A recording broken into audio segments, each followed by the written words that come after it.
I am from San Francisco, California, and I am 27 years old.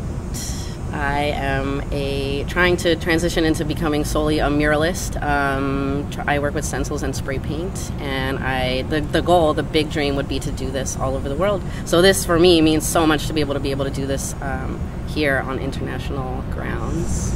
So I like to use spray paint because I don't see a lot of women using it. It's a very, very male-dominated thing, and so it's cool to be able to learn it, and then for me to be able to teach that to young women volunteers whenever they come and help out with my murals.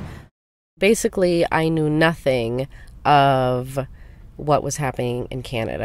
And so normally when I begin a project, I research on, you know, the struggles that the people here are going through. And one of the things that popped up was the fact that 3,000 women, Canadian women, have been missing or murdered since the year 1980. Indigenous women of Canada are 5 times more likely than other women to die as a result of violence. And so when I went to Colombia last year, I painted a mural on something very similar, and that is that women that are of the land, are of the earth, are from this country, are the ones that are most likely to be affected by rape and murders and abuse and violence. And that just, like, doesn't make any sense to me. And so when I do this mural, I always try to make something really bright and beautiful. And even though the topic is really heavy, I try to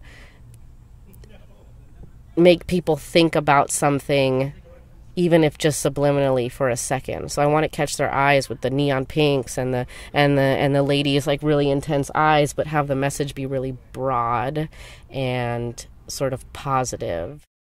Basically, when I walk into a museum or a gallery or something really fancy, I never see myself represented in art.